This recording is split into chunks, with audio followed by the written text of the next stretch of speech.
সময় বাবা মনে হয় কি জানেন, খোঁজ করলি না বাবা পাওয়া যেত। তানজিলা আজকে তোর মা আর তোর ভাই আইব, উনি অন্ধ হইলে কি হইব বাবা, ওর কান খুব সজাগ। ওই ঘরের এই জায়গা গেছে পোলা পানে চিল্লাই, মনে করছে আমি পাগল। পাট ক্ষেতের ভিতরে আমি আবার হাগো দিয়ে পলাইছি। পুষ মাসে শীত না, কান্দি কান্তি কান্তি এক দারোগার গেটে যা লক করি, তাও আমারে পাহারা দেয় কেউ নারাজ, আমি নি পলাই যাই। চিল্লাই গেছে এই কারণে আমি আসতে আসছি, নাই তো আমি ঘরে ভাড়াইতে পারতাম না। কেন?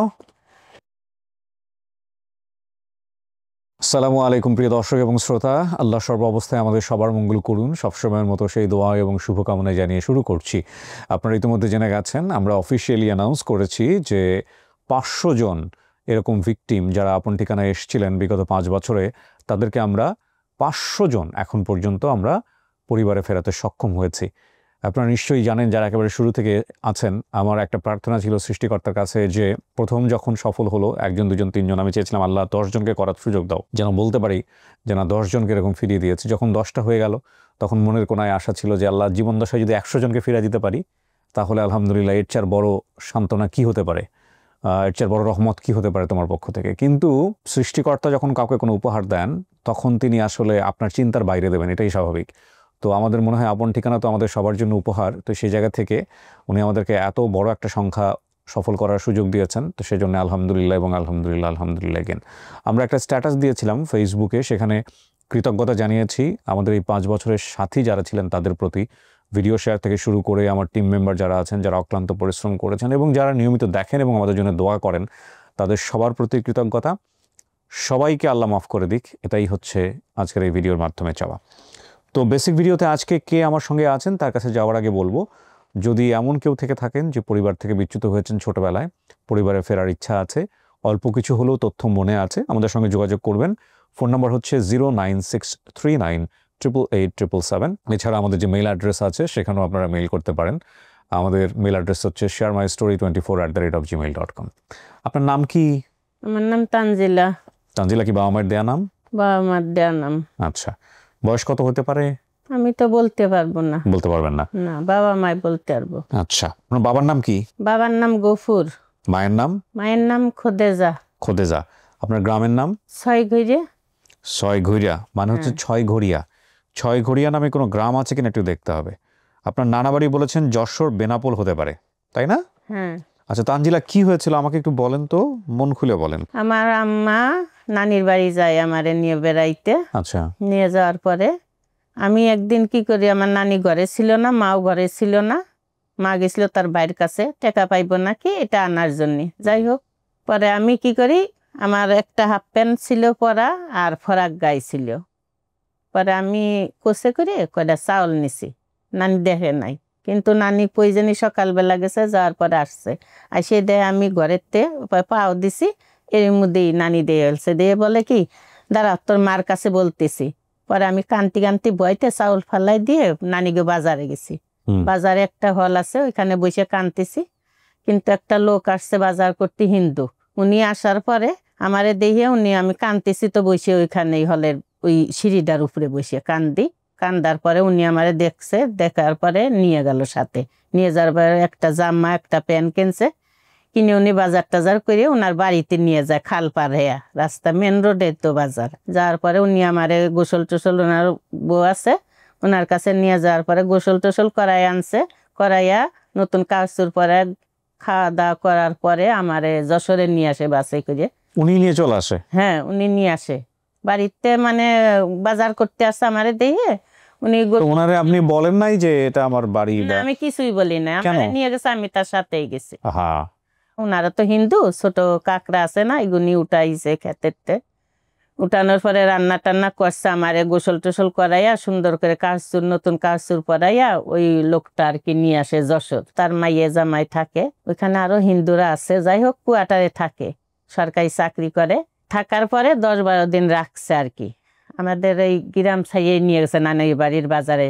মনে করেন জানাজানি হয়ে যাইব, হিন্দু মানুষ না, বইতে নিয়ে গেছে।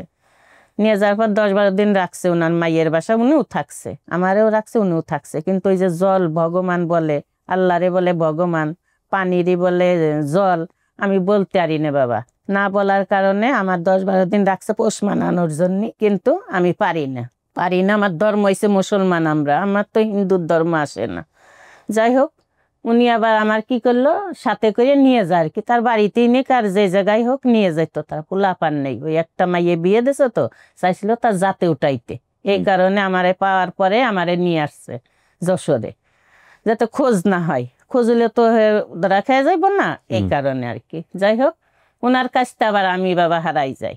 কিভাবে? বাসার কাছে এক্সিবিশনের মেলা, এই পুষ মাসের শীতেই এক্সিবিশনের মেলা বইছে। আমি কি করছি, উনি তো বুড়ো মানুষ, বয়স্ক, উনি আগায় গেছে, স্টানে যায়, বাস স্টানে যায়, তো উঠিয়ে না ই করবো, এই বাসে উঠবো, এর আগে তার উঠতে না। তার কাছে আমার কাগজ সব, খালি আমার একটা ফরাক গায়ে আর ওই হাফ প্যান্ট পরা, ওই যে কিনে দিছিল, এই দুইটা আমার কন্যা, আর কিচ্ছু না। পুষ মাসে শীত বাবা, সারাদিন তো রং তামসা দেখছি। পরে বাসায় যাবার গেটের লক করছি, খোলে নাই, খোলে না, আর মুরব্বী দেখছে নেই, গুরুত্ব দেয় না, তো গেছে জাগা, এরে ভাবছে আর কি। আমি তো সারাদিন এই রং তামসা দেখছি বাবা, দেওয়ার পরে রাত কই যাব, কান্তি কান্তি এক দারোগার গেটে যা লক করি। দারোগা কি করলো, আমি গেটে লক করতে, আমি তো কান্দিছি, পুষ মাসে শীত না, কান্দি, গেটে লক করছি, উনি খুললি আবার আটকাই দিল। পরে ওনার আম্মারে বলে, কয় কি মা, একটা মাইয়ে, কয় নিয়ে আয়। পরে বাসার ভিতরে নেয়, গেট খুলিয়ে নেওয়ার পরে ভাত টাত খাওয়াইয়া আমারে শোয়াই রাখে। তারপর ওনারা আবার বেড়াইতে গেল সবাই, ওই জোড়াদা ভাই নাই গেল বেড়াইতে। বেড়াইতে যাওয়ার পরে বোনরা সবাই গেছে তো বাইরে দেখতে, যে ভাই আসছে, দেখে আসি। ওই বোনের আবার বিয়ে দিছে ওই শেখপাড়া কাছের খোল, ওইখানে বিয়ে দিছে। বোন আমারে দিয়ে বলে কি, ভাই মাইয়েটা আমারে দিয়ে দে। ওইখানতে আমি বাবা ছোটইতে লালন পালন, ছোটইতে আমার সবকিছু শিখাইছে। ওনারাও একটু আমার একটু খারাপই করছে, কি অন্ধ মহিলারে মা বানাইয়া আমারে আর কি দিয়ে দেয়, বুঝছেন। মহিলার মাইয়ে হারাইছে, এটা সত্য বাস্তব বাবা। কিন্তু ওই ছেলে আবার ওই আমার যে পালছে পালিত মা, উনি দারোগার বোন, ওনার ছেলে আবার ওই শৈলকুপা আসে পরে ওনার সাথে এই পরিচয় হয়েছে, জানছে যে ওনার মাইয়ে হারাইছে। তাহলে আর একটু সুযোগ হলো, কিছু টাকা দিয়ে অন্ধ দুই চোখি ওই ছোট মাইয়ে ডারে নিয়ে দিন হইলে খয়রাত করে, বিক্রি করে আর কি। পরে একদিন হঠাৎ আমি কলে পানি আনতে যাই, যাওয়ার পরে ওই পোলাপান তো একজুটিরে আমরা সবাই, পরে বলে কি আমার নাম দে, নামটা জানে, কয় তানজিলা, আজকে তোর মা আর তোর ভাই আইব। আমি কই কি কয়, এতদিন ধরে মানুষ হয়েছি, ছোটতে বাপ মার কোনো খোঁজ নেই, আর এখন বাপ মার খোঁজ হইব, এটা বলছি বাবা। বলার পরে সত্যি রাইত আসছে, হ্যাঁ রাইত আসছে, ওই তার ওই মাইয়ে ডারে নিয়ে আসছে, আর ওই ভাইপুতের নিয়ে আর উনি আসছে। রাইত অন্ধ মহিলা কেমনে চকি দেয়, হাক্য পার হয়ে আইছে। আসার পরে আমি বাইরে যা, আমার বাইরেও যাইতে হেরা পাহারা দেয়। চিন্তা করছেন, ছোটতে লালন পালন করিয়ে কত কষ্ট লাগছে। ছোটতে পাইলিয়ে টাইলিয়ে আমারে অন্ধ মহিলারে মা বানাইয়া সাজাইয়া হেরে কিছু টাকা দিয়ে আমারে বাড়িতে দিয়ে দেয়, যে অন্ধ মহিলারে বলে কি তোমার মা। আমি কই না, অন্ধ মহিলা আমার মা না, আমার মা ভালো। আমি এটা বলছি বাবা। ওরা দিয়ে দিল আপনাকে অন্ধ মহিলা? হ্যাঁ, অন্ধকে দিয়ে। অন্ধ মহিলা কি বললো? অন্ধ মহিলা বলে কি আমার মাইয়ে, কয় না মিশে আতা বলে, আমি মিশে আতা বলি, এইটা বলছে। পরে আমি বলছি যে না, আমার মা অন্ধ না, আমার মা ভালো। তাও আমারে পাহারা দেয় আর কি ওনারা, যে আমি পলাই যাই। আমি কইছি যে না, আমি পলাই যাম মুখে, আমি ছোট টেনে লালন পালন হয়েছি, এত বড় হয়েছি, পলাইছি না, এখন পলাই যাবো। আমি বাইরে যাই, আমারে পাহারা দেয়, বুঝছেন, পাহারা দিয়ে রাখে। আচ্ছা যাই হোক, পরে দিয়ে দেয়, পরে আমি যাই।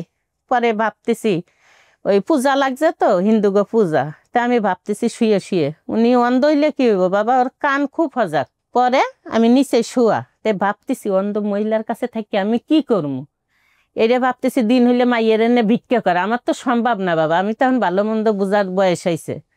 যাই হোক, পরে আমি কি করলাম, আমার কাপড় চুপড় ছিল, এটা নিয়ে ঝোর জঙ্গল করতে করতে একটা পানির বদনা নিছি।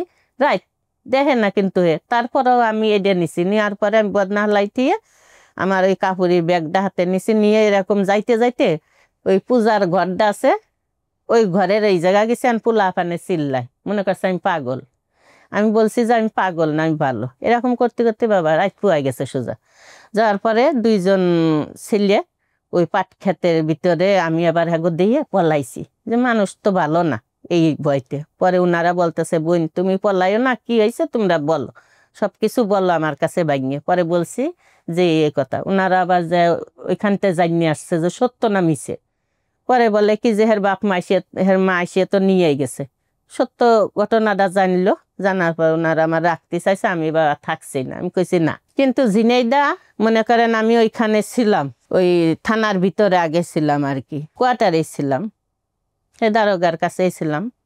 থাকার পরে এইভাবে মনে করেন আমি ওইখানে করে ওই যে একটা মহিলা পুলিশ ফাঁড়িতে রান্না করে, তো পরে আমি ওই মহিলার কাছতে আসার পরে বাবা, অন্ধ মহিলার কাছতে আসার পরে উনারে আমি থানার ভিতরে ঢুকছি। ঢুকার পরে বলতেছি কি আপা আপনি কি এই শুনি যে ঢাকা নাকি চাকরি করে, আমি তো চিনি না, আমার একটু নিয়ে দিতেন। কয় কি আপা আমি তো এখানে রান্না করি ফাঁড়িতে, পুলিশদের রান্না করে।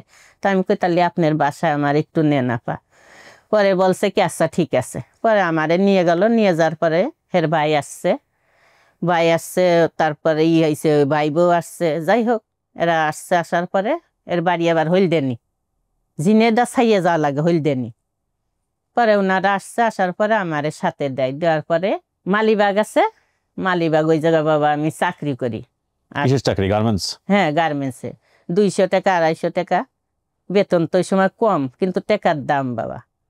আমি বাটুম লাগাই, সুতা কাটি, মালিবাগ চাকরি করি। আর ওই মহিলার ওই যে যার উচিলে আসলাম, ওনার মা ওই মেসে রান্না করে বাবা। এক মুঠ ভাত যদি সকালে গরম ভাত খাই, রাইতার মনে করো যে দুপুর টাইমে বাবা খাইতে পারি না। পরে আমি কান্দি, কান্দার পরে যে আরো মাইয়েরা আছে আমি তো আলাদা খাই। পরে ওই মাইয়েরা যে স্যারের কাছে বলছে, বিএম স্যারের কাছে, পরে স্যার বলে কি তাহলে মাইয়েটারে ডাকি আনো। পরে আমারে আনছে। আর একটা মাইয়া আবার এরকম অসহায়, তার নাম কমলা, তার বাড়ি এসে পাবনা। হে দুইটা বাচ্চা থিয়ে বুইন মারা গেছে, মনে করছে মার বুইন খালা, বাচ্চা গো আগলাই রাখবো মার মতো। হে কি করছে বুইন জামার সাথে বিয়ে হয়েছে, বিয়ে হইলে হে আবার কি করছে চুপি চুপি আর এক মহিলারে বিয়ে করে। করার পরে উনি জানতে আসছে, জানার পরে উনি এসে মনে করেন গার্মেন্টসে চাকরি নিছে। উনি আবার ফোল্ডিং ম্যান, পড়ালেখা জানে, শিক্ষিত বাবা। আমি পড়ালেখা জানি না, আমি মানুষ করছে এইটুকি। আমি একটু যার ভিতর মসজিদে গেছি, মাদ্রাসায় যাইয়া আমি একটু আরবিটা পড়ছি, এই পর্যন্তই আমি জানি। আপনি গার্মেন্টসে থাকা অবস্থাতেই কি নিজের মতো করে বিয়ে শাদী করছেন? বিয়ে শাদী হ্যাঁ বাবা এইভাবেই হয়েছে। আমি চৌধুরী পাড়া ছিলাম, পরে এই যে যার মাইয়ের কথা বলতেছি এর নাম কমলা, এ আমাদের গার্জেন। আমরা 3টে মাইয়ে ওনার কাছে থাকতাম, পিএম স্যারে ওনার দায়িত্ব দিচ্ছে আর কি। আমার বাপেরা কিন্তু 2 ভাই ছিল। আমার চাচারে আমি দেখি নাই বাবা, সত্য কথা যেটা, বাপেরে তো দেখছি, আমার দাদিরেও দেখছি। আমার দাদি যে আগে কাঁসার বাটিতে করে দুধ ভাত মাইকে খাওয়াইছে, আমার দাদিও খাটো ছিল, আমার মাও বেশি উঁচা লম্বা না। যাই হোক, কিন্তু ওই যে ওই সাইডে যেমন বাড়ি, এই সাইডে বাড়ি, মাঝখান দিয়ে রাস্তা। এগুলো আপনার বাবা মা যদি আসে এখানে, হ্যাঁ তাহলে তাদেরকে জিজ্ঞেস করে মিলাই নিন, সবকিছু বলেন না, কিছু আপনার কাছে গোপন রাখেন। আচ্ছা ঠিক আছে। কারণটা হচ্ছে কি, গোপন রাখলে ধরেন অনেক সময় এত বছর পরে তো আপনি চেহারা দেখে নাও চিনতে পারেন না ঠিক আছে, তখন আপনার তথ্য আপনার কাছে আছে। তথ্য যদি ওরা জানে, আপনার বাড়ির খবর আপনি জানবেন, এরা জানবে, আমরা কেউ জানি না। বলতে পারলে, বা আপনি এমন কিছু জানেন যেটা আপনার মা জানে, বাপ মা জানে, যদি বলতে পারে তাহলে নিশ্চিতভাবে ওরা আপনার আত্মীয়। বুঝতে পারছি?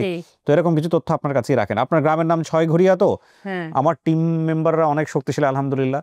সো এনারা ছয়ঘরিয়া নামে বাংলাদেশে যদি কোনো গ্রাম থাকে, এটা যে কোনো ভাবে খুঁজে বের করবে ইনশাআল্লাহ। সব সময় বাবা মনে হয় কি জানেন, খোঁজ করলি না বাবা পাওয়া যাইতো, পাবেন সব তার মারা যায় না বাবা, ইনশাআল্লাহ পাবেন। আপনার ছেলে মেয়ে কয়জন? করেন বাবা আমার, জি জি করেন, আমার খুব ভিতরে অনেক কষ্ট লাগে। টেনশন করেন না। আপনার বয়স আনুমানিক ধরে নিয়েছে আমরা 55 থেকে 58 বছর। আপনি হারায় গেছেন তখন বয়স 6 থেকে আজ থেকে প্রায় 50 বছর আগের গল্প এটা। 50 বছর, এটা কি যুদ্ধের গল্প কিছু মনে আছে? না আমি বলতে আর ও আমার মা বলছে যে আমার ওই ভাই ছিল যে আমার বড়, আমরা তো 3 ভাই, আমার ছোট ভাইটার আমি যখন হারাইছি, আমার ভাইটা হাঁটে দৌড় পারে আর কি। আর আমি তো মনে করেন মেজে মেয়ে। আর ওই আমার বড় ভাই যে মানে অসুখ টসুখ হয়েছে, মারা গেছে, যুদ্ধ করতে যা মরে নাই বাবা। কিন্তু ওই যে আমার মা গল্প করছে, এটা আমি শুনছি। মা যুদ্ধের গল্প বলতো? হ্যাঁ বলতো কি আমার একটা ছেলে ছিল ওই সময় মারা গেছে, যুদ্ধের সময় মারা গেছে। যাই হোক, হয়তো যুদ্ধের পরের সময় অথবা যুদ্ধের সময় উনি অনেক ছোট ছিল, এরকম হতে পারে। তো 40 থেকে 45 বছর আগের গল্প এটা নিশ্চিতভাবে বলা যায়। আমরা চেষ্টা করব প্রিয় দর্শক এবং শ্রোতা, তানজিলাকে তার পরিবারে ফেরানোর জন্য। আপনার সংসারে কে কে আছে? আমার সংসারে আমার 2 ছেলে, আল্লাহর মাল, আর 2 মেয়ে। স্বামী আছে আপনার খালু, আবার ওই করে চিল্লাই গেছে, এই কারণে আমি আসতে আসছি, নাই তো আমি ঘরে ভাড়াইতে পারতাম। কেন? উনার কাছে তো আমি বলি না, কি বলে জানেন, বাপ মার কথা বললেই বলে কি মানুষদের রাজি খুঁজে যে দেহি একটু চেষ্টা করি, হ্যাঁ। আল্লাহ তো মিলাইও দিতে আরে, কয় কি দূরও পাইবো নাকি এরকম আর কি। না না, এটা করা যাবে। হ্যাঁ এরকম করে, কয় দূরও। উনি চিল্লাই গেছে, ওনাকে এই ভিডিওগুলো দেখাবেন। উনি ওই যে শীতে ওই যে জোরেতে গেছে আর কি, আজকে 3 দিন না 2 দিন হবে, আমার খেয়াল নেই বাবা। যাই ঠিক হোক, আছে, ঠিক আছে, চিল্লা গেছে, ভালো কথা। কিন্তু একটা কথা হলো যে কিছুই করেন, আল্লাহ রাস্তায় যায়। হ্যাঁ, আমার দোয়া করেন, আমার ওই ছোট ছেলেটার বাবা এই কিছুদিন হয়েছে মালদ্বীপ পাঠাইছি। মালদ্বীপে থাকে। হ্যাঁ ডিপ্লোমা পড়ে, আর ওই ছোট মাইয়েটাও ডিপ্লোমা পড়ে, ওই ছেলেদের সাথে কথা হয়েছে আমার মাইয়ের। আচ্ছা ঠিক আছে, আল্লাহ ভরসা। প্রিয় দর্শক এবং শ্রোতা, একটা ভালো সংবাদের প্রত্যাশা আমরা শেষ করছি। আসসালামু আলাইকুম।